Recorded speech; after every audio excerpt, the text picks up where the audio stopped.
Coming up on Theater Talk. There's a columnist from the National Review there. Yeah, he took the cell phone out of her hands and threw it across the theater and into a wall. Theater Talk is made possible in part by the CUNY TV Foundation.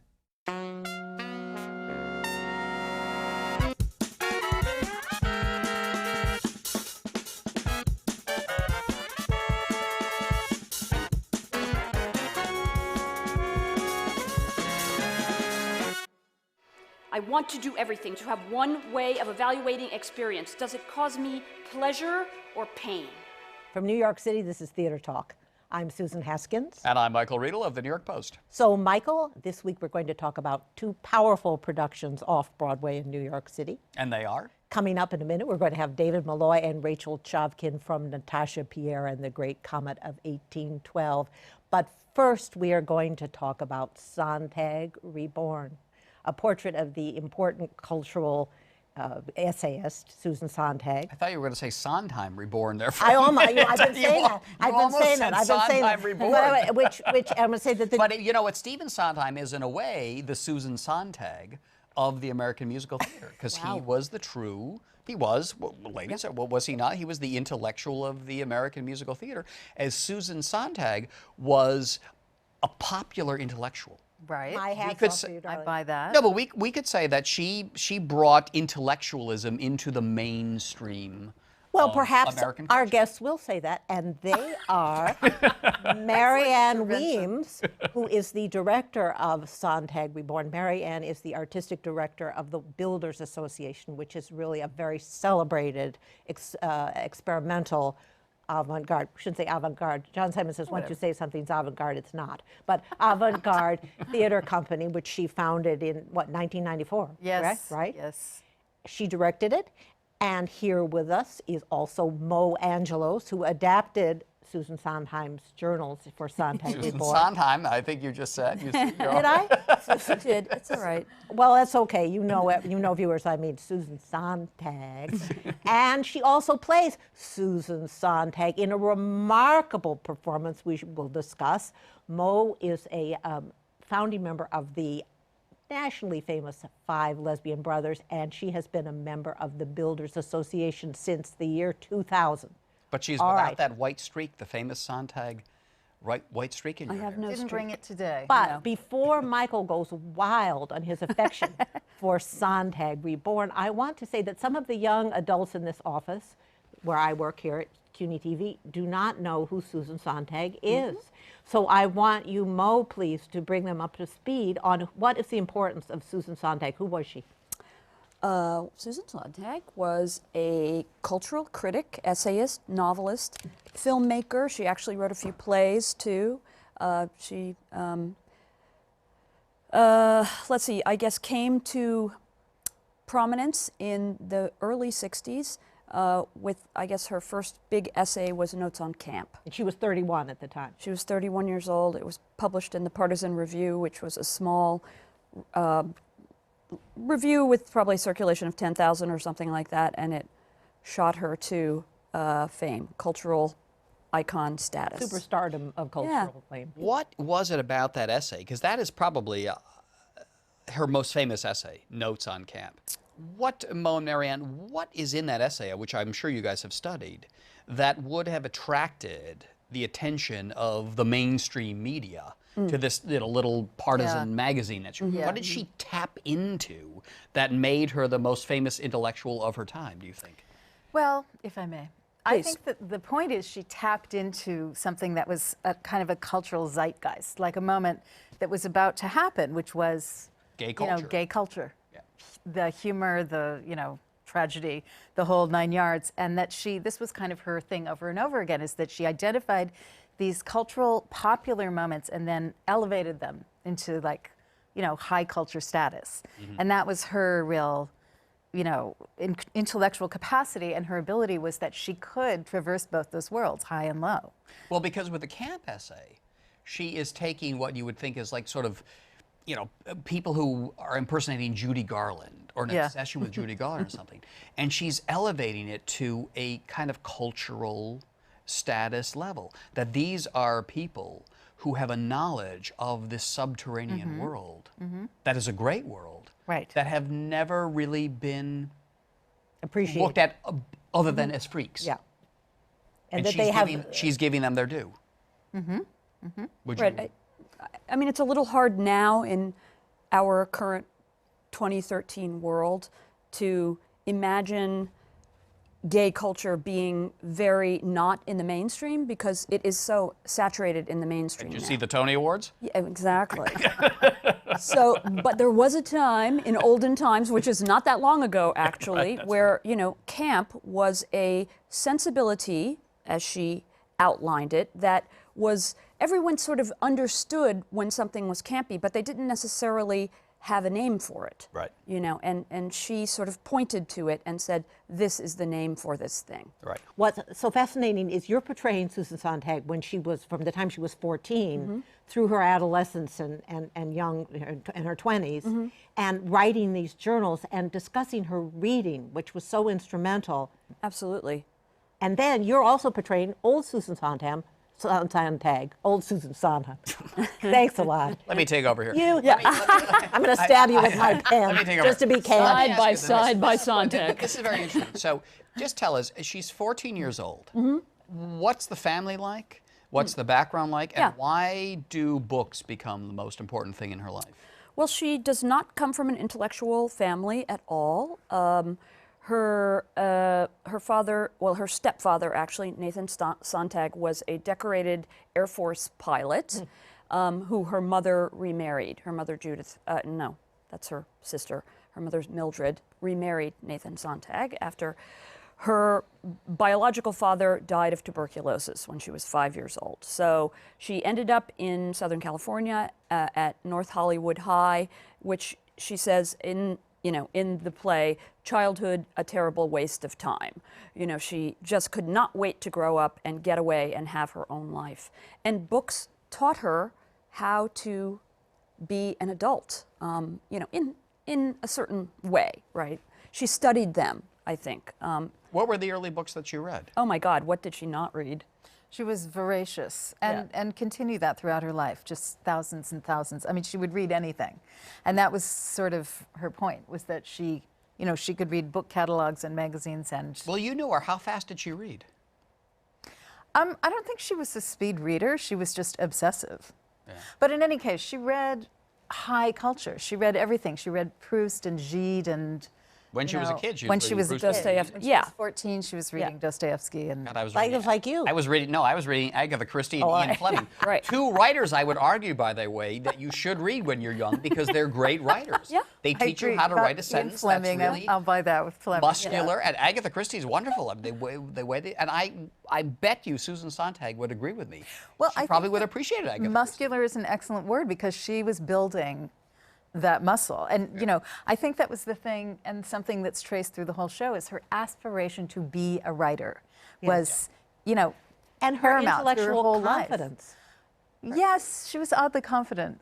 But she was. I mean, by the time she was 16, she was admitted at the University of Chicago, and passed into the graduate school. She tested out of undergrad. So she was, she was intelligent. But beyond that, she had this will to write. But you knew her, right? I did. When did you first meet her? I met her in 1990. I was the dramaturg at the Worcester Group. I was raised by wolves at the Worcester Group. Okay. And long story, Ron Votter, who was a brilliant actor in that time, was a friend of hers, and she approached Ron and I about making a show together. And so we dove in, and we used to hang out in her penthouse in London Terrace and kick around ideas. And it was... I love the intellectual with a penthouse in London. Dude. She probably rent controlled that. She paid 12. Oh, listen, she had just, I met her at the height of her glory because she had just written The Volcano Lover. She had just gotten a MacArthur. Right. So that was why she was in, And the in MacArthur is a penthouse. grant. You get $500,000 for being a genius. Yeah. But speaking of being a genius, I want to talk about your stunning production quickly. Thank you. Where you have Moe, as the older Susan Sontag on a projection, and then Moe in real life is sitting there on the stage being young Susan Sontag, writing her journals, and the older Susan Sontag is annotating her text from the future. And then you have these gorgeous projections which have to do with the reading and what's going on. And it's like really like Sontag looking at Sontag looking at Sontag. It's a stunning production, visually gorgeous work as well as intellectually stunning work. Yes, I think that's right. Yeah, I mean, we have incredible designers that we work with. You know, genius video designer and sound, and so it's an ensemble piece in that regard. I mean, there's one actor, but there's many players who create that world. You know, and the world is to reflect Susan's mind. It's uncanny what you do up there on the stage. But I want to go back to surprisingly effective as the New York Times. Right, but right. And they did. But I'm interested because I would like to have met her, and I think she's quite fascinating. You knew her, so you met her in 1990. Yeah. And was she intimidating? What was she like to be around? It really depended on, you know, the many moods of Susan Sontag. I mean, she was extremely kind and generous if she liked you. So I was lucky enough to be in that ballpark. I mean, generous, you know, philosophically, with her time, conceptually, with her ideas, with talking about your ideas. But, you know, she could be very biting. And, Really? Yeah, and she didn't suffer fools. And, you know. Were you ever around when she Oh, my sort of God. cut somebody? Fabulous. All right, moments. give us an example of how she would cut somebody. I want to hear this. Oh, I mean, there's a million. One tiny thing was we were at the Public going to a Godard film when they still showed films at the Public and when anyone cared about Godard. And a friend of V.S. Naipaul's came up, who I think she had just been on a panel with, and she just looked at the person and said, "Not now." But you see, this is what I love about it. You bring up Naipaul. Naipaul, one of my favorite writers. Naipaul, Sontag, Gore Vidal. These people, as you said, they don't suffer fools gladly. Yeah. But they're not. They were not that aloof or that remote. If they brought you in, they could be really kind of warm and wonderful. But if you came to them with pretension that they saw through right away, you would have your legs cut right out from under you. You'd the stiletto in the back, and you would not even have known that you've been carved up and served. It's at the surgical. dinner party. Surgical. Yeah. That's right. Yeah. So when you play her, do you play the soft side, or do you play the harder edge side? I think you kind of get it all. Yeah. But you know, these are journals. They're deeply personal. It's all from her journals. All the text.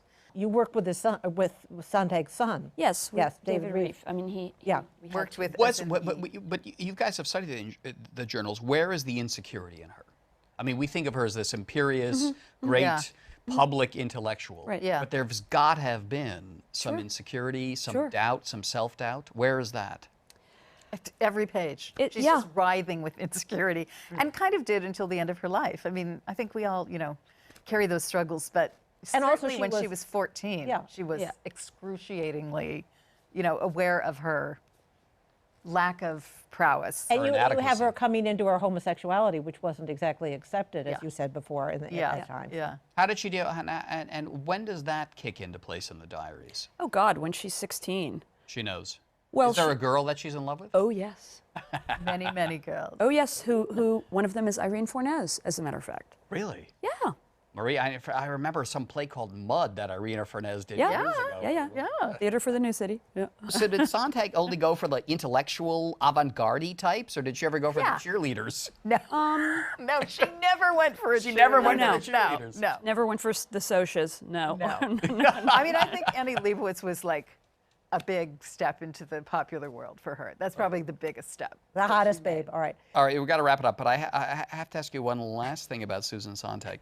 Do you think, having looked at her diaries, looked at her writing, is it going to last? Or will you just remember her as the intellectual with the white streak in her hair? Is the writing good enough, or did she in some way sell herself out and become almost too popular? Oh God. Well, I think, you know, on photography, for instance, which is her collection of essays looking at how photography fits into our culture, how image capture and, you know, image consumption works in our culture, is still very fresh and vibrant. And it's still very widely taught in colleges. I think that will have some legs, as we say in the theater. And Marianne, what do you think about the novels? I think Volcano Lover was the culmination of her ambitions and also her ability to create fiction. I mean, it is a spectacular read. And I think it will live on, absolutely. And, I mean, some of the ones before that are shaky, but she needed to do those to get to where she was. So, yeah, I think that's one of the top 100. Yeah. And did she try to write some plays, didn't she? Yes. Yes, she wrote a play called Alice in Bed that Ivo van Hove directed at New York Theater Workshop, actually. It was at ART, too. Nobody loved it. I mean, it's brilliant. It is about Alice James, and it's about how she took to her bed for 20 years, which is full of, promise. But and I think it's okay. It's very, very abstract. Well, listen, if Bette Midler can do Sue Mengers just taking to her couch for 90 minutes, you can have Alice James taking to her bed for 90 minutes. Maybe they should have cast Bette. No, Jane, what's her name played it, right? Yeah, Joan. Oh, I hate to Joan break it to you, Mo, McIntosh. but when they move this play to Broadway, you're being replaced by Bette Midler as Susan Sontag. Oh, please, go ahead, darling. My pleasure. Throw in a couple of numbers. I think it'll pick it right up. Yeah, right, okay. Susan Sontag, the musical, coming to Broadway soon enough. Sontag on Sondheim. That's what we're Oh, that's next. good. That's good. That's good. All right. Moe Angelos. Yes. And Marianne Weems, thank you very much for being our guest tonight on Theater Talk. The play is Sontag Reborn. at the theater. New York Theater Workshop. Yes. On East 4th Street. Moving to Broadway with Bette Midler. We hope so, but with Moe Angelos. All right. Thank you very much for being our guest. Thank you. Hey, thank you for having us. There's a war going on out there somewhere, and Andre isn't here. There's a war going on out there somewhere, and Andre isn't here. So, Michael, now we turn our sights to another excellent production downtown in New York City. Yes, Natasha and Pierre and the Great Comet of 1812, based on, I must say, my second favorite novel of all time. I hate to get a little pretentious on you, but I love War and Peace. Tolstoy wrote it, I believe, when he was 30, 31 or 32, and I read it when I was that age because I thought if he can write it at 31, if he can write a masterpiece at 31, at least I can read it at 31. Well, that's right. And our guests include David Malloy, who at a very young age, I don't know if you're even 31 yet, has written the masterpiece of adapting a segment of War and Peace. A few years past. Oh, all right. Thank You've you. adapted War and Peace, a little bit of War and Peace to become Natasha, Pierre, and the Great Comet of 1812. And you wrote the music, and you play Pierre. And then you have made this marvelous show, which has been pulled together and brilliantly directed by Rachel Chavkin in a show which is like, well, it trivializes it to call it dinner theater, but we're eating at the same time we're watching this musical. This is on your program. You are at the opera. And it is the hit of downtown New York. They've made a restaurant to do your play. And so I have to ask It's not a restaurant, it's a tent. They made a tent. There's a tent down there where I Restaurant live. in a tent. Down in the Restaurant old in a tent. meatpacking district. There's now a tent.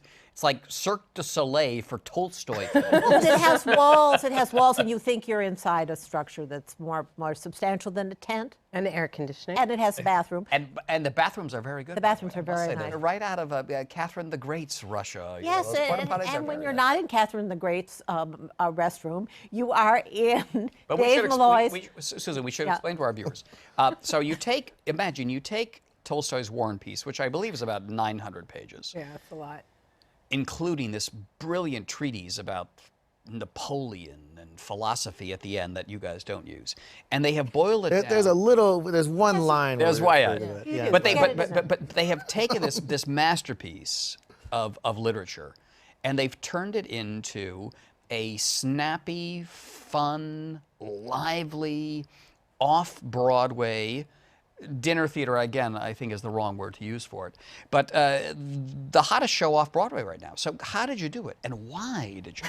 I mean, I got to ask you, David. I mean, David, yeah. So you're sitting around. I don't know. You went to Yale, comparative literature. You're reading War and Peace. And you think, you know what? This is dinner theater. War and Peace is dinner theater. I actually read the book while I was working on a cruise ship. So I was playing piano on a cruise ship, I believe in either Bermuda or the Caribbean. I can't remember which one it was. I did several cruise ship stints in my 20s. So I had obviously a lot of spare time on my hands, so a lot of reading time, and actually had a girlfriend on land. And one of the ways that we stayed together was, similar to you, we said, okay, well, let's just take the biggest book ever, War and Peace, and let's read it together. We can do this. I'm curious, though, what did you see in War and Peace that made you think this is a musical? Oh, well, and it's just this like 70-page sliver of War and Peace. It's this very, very tightly compact love story, basically, about this woman, young girl, Natasha, who kind of falls for a roguish character and basically almost ruins herself. And that's told in parallel with the story of Pierre, who's kind of having this spiritual crisis in his life. And you played Pierre. And I played Pierre. And at the time I was reading it, I very much related to Pierre, because Pierre is kind of a social misfit and kind of awkward in groups. And I was working on this cruise ship where I didn't really fit in very well. It was a very weird time.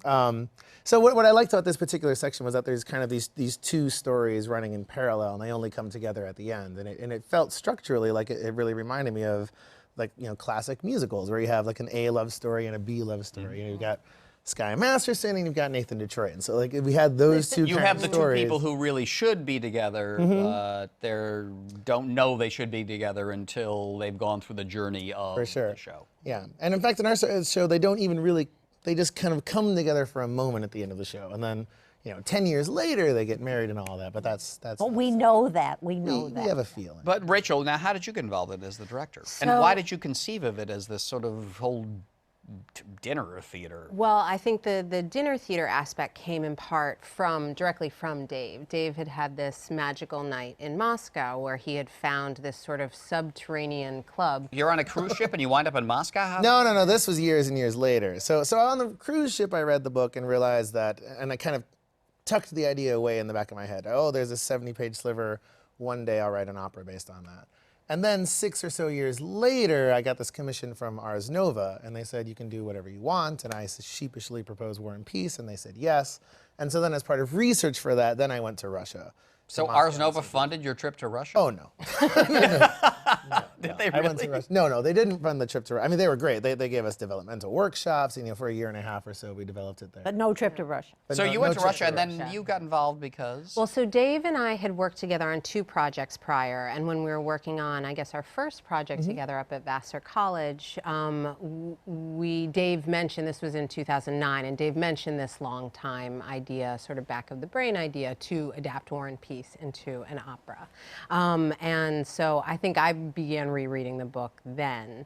And I love this, rereading the book. Like, I read it. I had not really understood it, but I had read it. I had looked at the pages. And then Dave sort of described this night he had in this cafe, and the idea that he had, there was a string trio that was playing in the cafe, and he'd ended up sitting next to the viola player and had this really intimate experience with the viola, but the cello was across the way, and wanted to take this idea of the musicians surrounding the audience and have vodka and dumplings, and wouldn't that be fun? And so Mimi, Leanne, our set designer, and I sort of took that and ran.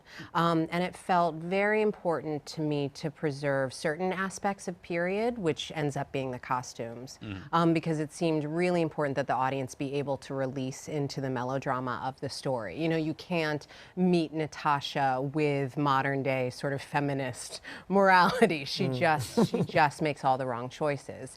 And you hopefully both want to wring her neck and embrace her at the end of the story. And so that was where sort of the period costumes came from, but then this contemporary club around came from a lot of Mimi's research.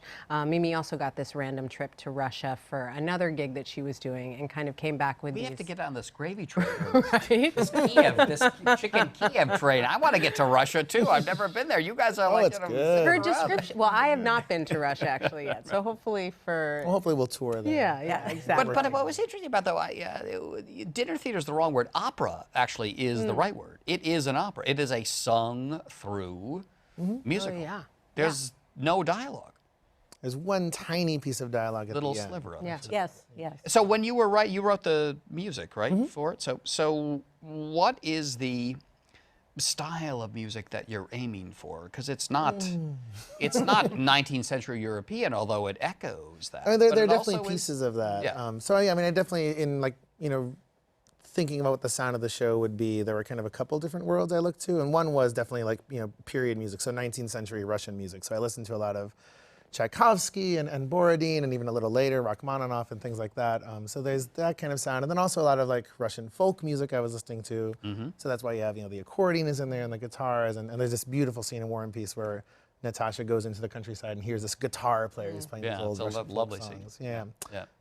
But then, in addition to that, my own personal musical tastes kind of veer more towards, indie rock and electronica and things like that, and a lot of modern music which is really aggressively using electronic sounds, which I just really love. And so when I was looking at this story, so basically, Natasha starts off as this young innocent, and then she gets kind of electrified and sexualized by this character Anatol Kuragin who walks in. And so that felt like this dramaturgical justification to introduce electronica into the score as well. So that's where you have this kind of collision of sounds, where you have these like Russian folk sounds and classical Russian music, but then also more contemporary electronic. But also you send up our image of Russians. I mean, you're kind of playing with that notion of the Russian vibe and the strutting Russian guys. You do play a little bit with that kind of music then. We don't have the whirling dervishes. Well, that's Turkish. So we don't quite have, although they all kind of mix together in that part. The of the Don world. Cossacks. Yeah. Yeah, I mean, but we there- don't. yeah, there we definitely have is a little that like a deep bow to Russian the. soul. We think of Russians as Yeah. Cossacks here and there. Yeah, There's yeah. a little. Well, in fact, my ancestry is Latvian, so I grew up, with going to these big Latvian parties where people actually would have these like epic Latvian sing-alongs. It's not quite Russia, but it is still this very Slavic feeling of group drinking and group Oh, yeah. singing. Oh, so that influenced you. That Well, for sure. when I was a student here in New York, we used to go out to Brighton Beach, where the Russian immigrants lived. Sure. And there was a restaurant out there, a Georgian restaurant. And I don't mean Atlanta, Georgia, but a proper Georgian restaurant, which had a little tiny disco ball that would swirl around. Yeah. And there used to be weddings out there. Yeah.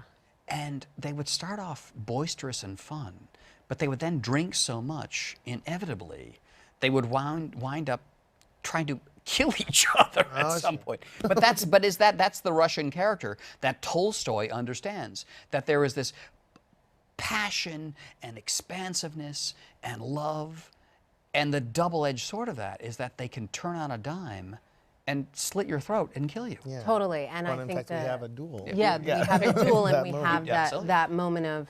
I think the idea of sort of decadence felt really, really important, Yep. which is in part why the space is made to feel so opulent. Yep. Because, of course, immediately after this section in the novel is when Napoleon descends on Moscow and the city will burn to the ground. And so sort of this idea of the Titanic, the band playing as the Titanic sinks, was something that I really wanted to get. Very much so. You've captured Yeah. a world that is going to be obliterated. Yes. Yeah. And so you Within a year. get that kind of violent drinking that you really only get in an incredibly cold culture, where you just need to pass the winter somehow, or a culture that is sort of so at the ends of an epoch, at the ends of a moment. Right, but also you're dealing with a culture that it's been rich for so long. Yeah. It's kept all these people down for so long. Yeah. It's just lived on the backs of other people for so long, and it cannot go on. What does that remind us of? Well, Well, which is, I think, why the Is that part contemporary of what you were strands thinking work. of? Yeah. Absolutely. When Dave brought in the song that has become the duel song, that really heavy techno moment, it was like, oh yeah, I can see this happening now. It's the aristocracy partying away while while a massive army is marching towards it, and the city is headed for it. That's how I feel as a Verizon wireless subscriber. That the big old government has been listening in to my phone. oh, and you know they have. And reading the mean emails you write me. All right, listen, before we go. No, before I go, I want to ask you guys, you are unknown to this town. You're young, struggling artist, right? No, you're young, struggling. All of a sudden, you are now you have the hottest show off Broadway. Charles Isherwood and the New York Times are giving you a rave review. Have you all gotten agent up? Are you both now had looking to agents move to go- Broadway? Is everyone descending on you? Do they want you to write? Do the Weislers come to you and want you to write a musical for them? Do you have dreams of a Tony Award next year, David? I mean, Yes, sure. no, no, Yes, yes, no, No, I mean, yes, be honest. no, I yes. that's a question. I mean, No, I mean, it's definitely a very exciting time for the two of us. Yeah. I mean, I've definitely seen my life change a little bit and seeing new things. when you say your on life the has changed, in horizon. what way? What do you mean? Oh, just in the, like new opportunities have come up and it seems like opportunities I hadn't really thought of before and in terms of, going away from the downtown world, because we've definitely kind of grew up in the experimental downtown theater world. And so now to suddenly be kind of thrust onto this larger stage You're a hit, is yep. exciting. Yeah. You know the difference between the downtown world and the uptown world? Money. Yeah. Yeah, it makes a big difference. And you, have you the same experience? Are people Yeah. now coming to you as a director? We would like you to do something that we're going to pay you to do. Yeah, it's lovely to get paid for it. Yeah, I mean, Dave and I have a couple new projects that we're getting to work on, and I think the challenge is how do you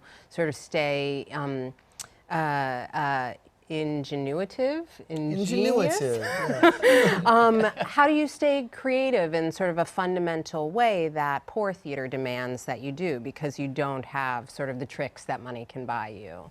And so I think that's going to be a continued challenge.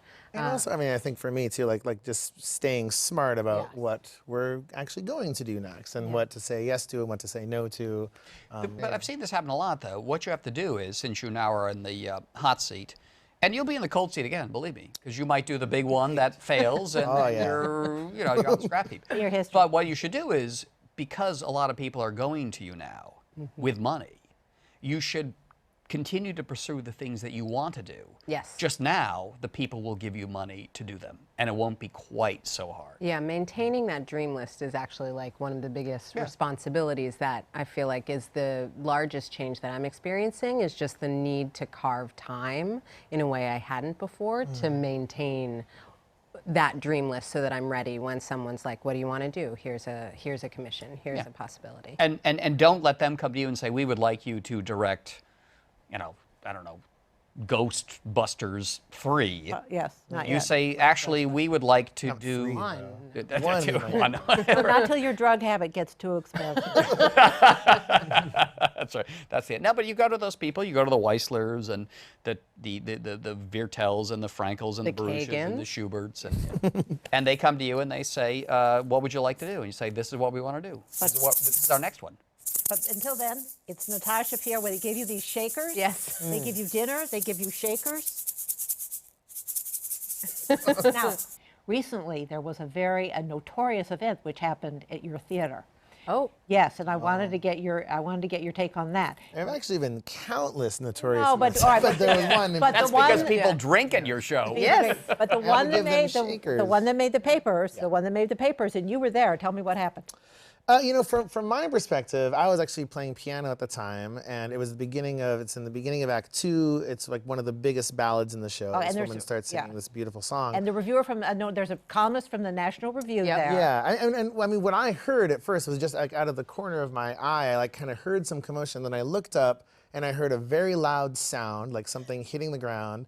And then I saw this woman, and then I heard another sound which sounded like someone slapping someone. And then I saw a woman come down the steps and just march the entire length of the theater. And it's an immersive production, Yeah. so it's like she's just in front of everyone. Yeah. Right in front of the girl who's singing, and then march out the giant double doors and start yelling at our house manager and security. Specifically Now, what had about- happened? Yeah. What had happened was Okay. she had been on her phone, texting or Googling or During something. your play. Not talking, but just with the Yes, light. during the And the light is very distracting because, like, I mean, she was literally this close to someone.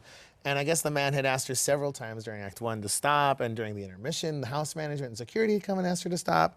And at the beginning of Act 2, she continued, and he said to her something like, "Can you please stop that?" And she's like, "Just don't look." And She and said to him, yeah, she "Just said, don't "Just look." don't look." And then apparently they had That a is few the other time words. You take the bottle of wine and smack it over. her. Well, Luckily, instead, he what he did did not was do he that. took the cell phone out of her hands and threw it across the theater and into a wall. And what did she scream? Well, she walked out of the doors and said, "Security, that man," and then the doors slammed shut on her. So I actually thought, because I was taking notes at the time with my assistant director who did witness it all, and I was looking elsewhere, and I thought that actually she had been molested up in the banquette, and that luckily turned out to not be the case, or at least molested in that type of variety.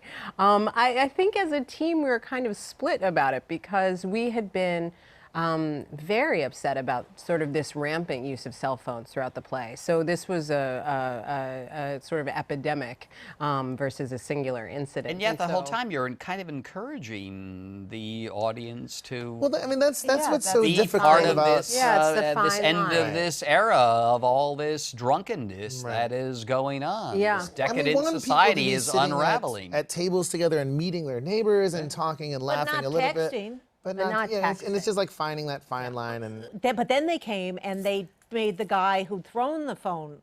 What was his name? Do we remember his name?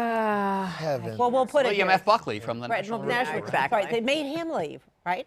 They asked him to come out, I think, to try to address sort of what had happened, because I think at that point. And you're security still was only playing the getting piano and Oh, the yeah. show's still going Oh, on. show totally He's still still going suing on. And I know they were both offered like tickets to other shows because Yeah. of, you know. Well, she to- said to- she was to going to sue reschedule. him. Did that ever anything come? I- She is, I think, not sued him, but there were threats. So there was a lot of posting. This got in all the papers. There was a lot of posting. I had friends in I London have to asking say, about it. I'm totally on his side because you know, you're right next to the person next to you. You're sitting like in a, and then but people defended it, saying, well, the boundaries aren't there anymore because you're in a restaurant, so you don't know if you can text or not.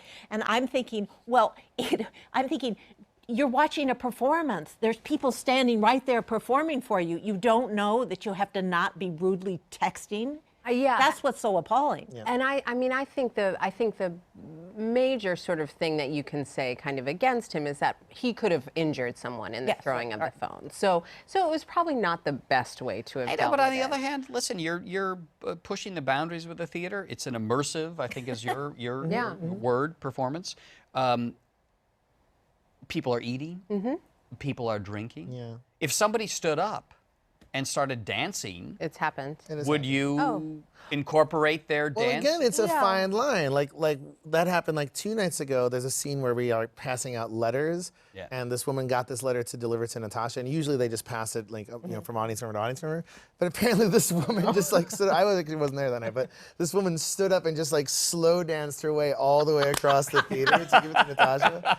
And the people described it as mom dancing. She was like this like older, 50-year-old woman, and, I know, but and it was listen- wonderful. Mom dancing across the floor. At least you're being more involved. Whereas you're totally. texting. Listen, you're there are- Well, that's what it's all about for me. It's like Yeah. it's like if you're engaged and you're making noise, it's fine. If you're not engaged, I know, but the thing though, as a performer, as you must know, I mean, if you're doing this immersive kind of theater, and you might have people who are drinking, who might get a little boisterous and carried away. As a great performer, you have to bring them into the moment and then know exactly when to shut it down Totally. and put them back with their date or their family, and that's old-fashioned showbiz. Oh yeah. We got to wrap it up. The show is called Natasha and Pierre and the Great Comet of 1812 at a tent. It's a, what is it called? It's the hippest spot in town. What do you call the club? Casino. Casino. Casino. Casino. Sounds like Russian. casino. It's a wonderful evening. It's a wonderful evening, And you and get it was black bread and conceived and the salmon music by David Malloy and directed by Rachel Chavkin. Chavkin. Chavkin. And Rachel Chavkin. I got it right. Yes, you Natasha and Pierre and the Great Comet of 1812 down at the, tell us again what the tent is called? Casino. The Casino. It's known as the Meatpacking District on 13th Street and Washington. And you're fired.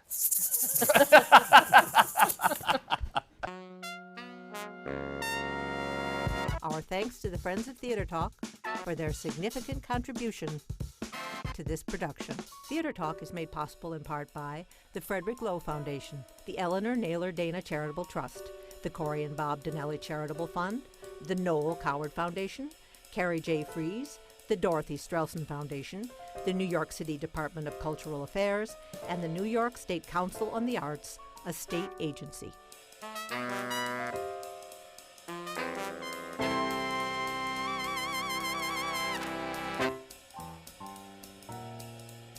We welcome your questions or comments for Theater Talk. Thank you and good night.